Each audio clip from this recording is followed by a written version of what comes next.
दो लोग भी काफी।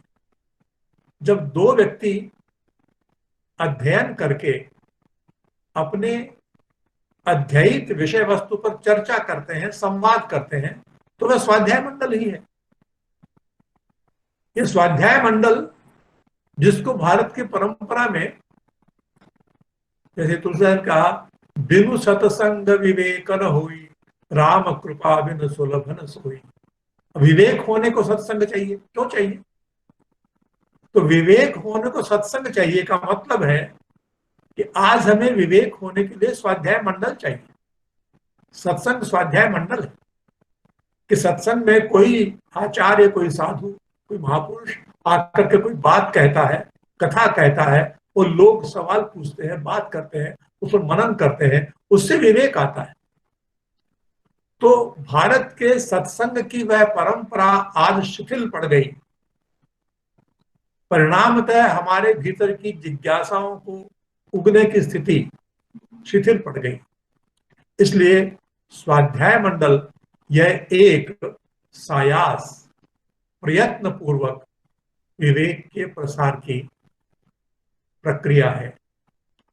तो दो लोग संवाद के लिए इकट्ठा होते हैं तो स्वाध्याय मंडल शुरू हो जाता है। इसलिए मेरा आप सबसे निवेदन है कि स्वाध्याय मंडल शुरू करते समय कितने लोग आते हैं, कितने लोग नहीं आते हैं, इसकी बहुत चिंता मत कीजिए। चाहे आप खुद से ही शुरू कीजिए कि ये 24 घंटे में से ये 1 घंटा ऐसा है जिसमें मैं पढ़ूंगा, यह 1 घंटा ऐसा है जिसमें मैं जो पढ़ा है उस पर किसी से संवाद करूंगा। और यह संवाद करने के लिए 1, 2, 3, 4, 5, 7, 8, 10 और स्वाध्याय मंडल जब 20-25 संख्या से ज्यादा का होता है तो उसमें कठिनाइयां आना शुरू हो जाती है। कठिनाई कैसे आना शुरू हो जाती है कि हर व्यक्ति अपनी जिज्ञासाओं को फिर शेयर नहीं कर सकता। जिज्ञासाओं का को साझाकृत करने के लिए, जिज्ञासाओं को शेयर करने के लिए आवश्यक है कि संवाद की स्थिति बनी रहे। एक तरफा भाषण, एक तरफा भाषण यह स्वाध्याय मंडल का समुचित स्वरूप नहीं है। और इसलिए स्वाध्याय मंडल में संख्या क्यों चाहिए हमको, प्रयत्नपूर्वक क्यों लाया लोगों को? क्योंकि हमें स्वाध्याय सिखाना है। आज बहुत लोग ऐसे हैं जिनको आप कहिए अध्ययन कीजिए तो शायद वो आपकी बात स्वीकार करेंगे और वो चाहेंगे भी कि मैं अध्ययन करूं, पर उनका स्वभाव नहीं है, उनका मन नहीं लगता।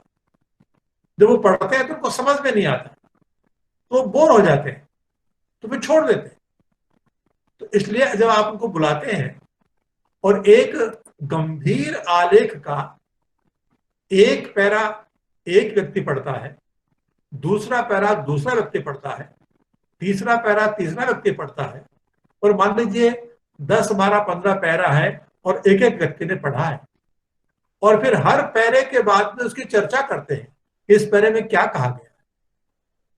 और तो फिर उसमें कई सवाल खड़े होंगे, उसमें ऐसे लोग कई होंगे जो इस अध्ययन में से उनके मन में ऐसे सवाल पैदा होंगे कि जिन सवालों का जवाब उपस्थित 10-12 के पास किसी के पास नहीं।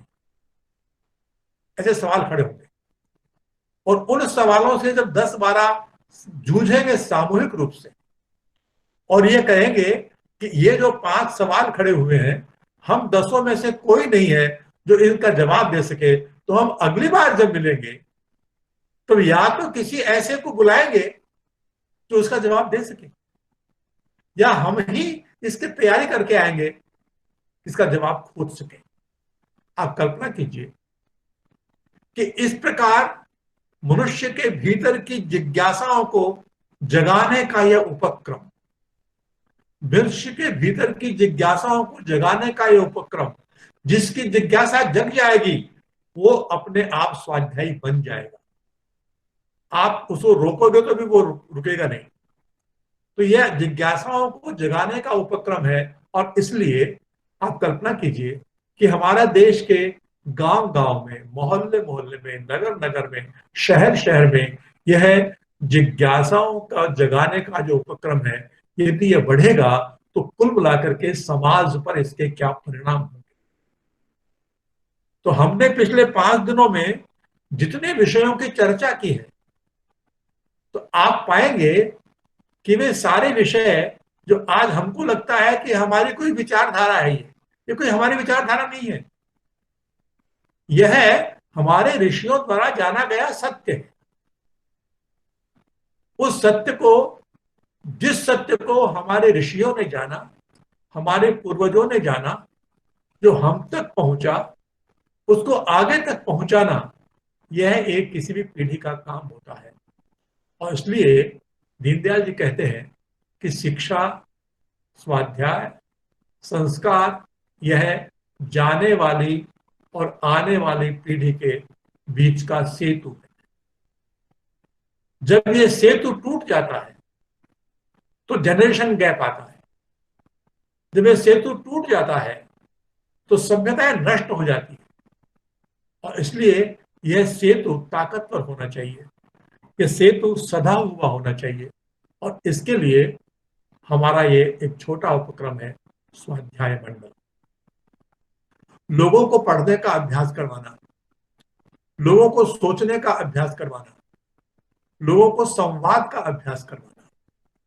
एक स्थिति बनी है, वो स्थिति ये बनी है कि जिस प्रकार की पाश्चात्य डेमोक्रेसी को हमने स्वीकार किया है, वह हमको संवाद करना नहीं सिखाती, वह हमको विवाद करना सिखाती है। विवाद करने का मतलब क्या होता है? विवाद करने का मतलब होता है, आपने संस्कृत का श्लोक सुना होगा कि साधु पुरुष और दुष्ट पुरुष में क्या फर्क होता है। तो श्लोक है, विद्या विवादाय धनम मदाय शक्ति परेशान परपीडनाय खलस्य खलस्य साधो विपरीत मेतत् ज्ञानाय दानाय चरक्षणाय। ऋषि कहता है कि विद्या प्राप्त कर ली, विद्वान हो गया, और विद्या प्राप्त करके आप विवाद पैदा करते हैं। विवाद का मतलब क्या होता है? आप दूसरों को पराजित करते हैं, दूसरों को निरुत्तर करते हैं। आपको किसी के निरुत्तर कर देने से, आपके पराजित करने से वो विद्वान तो नहीं बन जाएगा, उल्टा आप में विजय का अहंकार उत्पन्न हो जाएगा और उसमें पराजय का इन्फीरियरिटी कॉम्प्लेक्स, न्यूनगंड पैदा हो जाएगा। और इसलिए कहता है विद्या विवादाय, विद्या प्राप्त करके जो विवाद करता है, धन प्राप्त करके जो अहंकार करता है, शक्ति प्राप्त करके जो लोगों को उत्पीड़ित करता है, खलस्य, ये खलों के काम है। विद्या से विवाद उत्पन्न करना, धन से अहंकार उत्पन्न करना और शक्ति से लोगों को प्रताड़ित करना, खलस्य, ये दुष्टों के काम है। तो साधु पुरुष कौन है? खलस्य साधु विपरीत मेतत्। तो साधु है वो इससे उल्टा करते हैं। क्या करते हैं? ज्ञानाय दानाय चरक्षणाय। विद्या आपको प्राप्त हुई है तो आप ज्ञान का प्रसार कीजिए, आप अज्ञानी को ज्ञानी बनाइए। अज्ञानी को पराजित करके आप ज्ञानवान सिद्ध नहीं होते हैं। आप ज्ञानी अज्ञानी को ज्ञानी बनाते हैं तो आप ज्ञानवान होते हैं। यहां हमको पश्चिम और हमारी भारत की जो सामर्थ्य की परिभाषा है वो भी समझना चाहिए। समर्थ कौन है? तो वहां से उत्तर आया है, वो उत्तर है सर्वाइवल ऑफ द फिटेस्ट।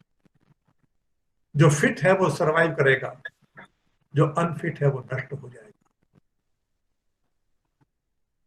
जो समर्थ है वो असमर्थ का नाश करेगा, जो असमर्थ का नाश करे वो वास्तव में समर्थ नहीं है। समर्थ वो है जो असमर्थ को समर्थ बना दे, जो असमर्थ को समर्थ बना दे वह समर्थ है। और इसलिए विद्या विवादाय यह अवगुण है, और इस अवगुण को दूर करना है तो जो भारतीय परंपरा है, जो परंपरा कहती है वादे वादे जायते तत्वबोध।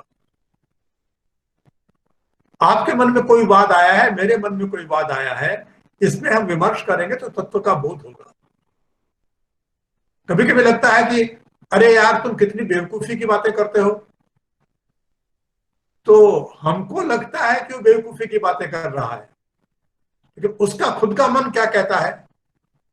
उसको लगता है मैं जो बात कह रहा हूं वही सबसे बड़े ज्ञान की बात है।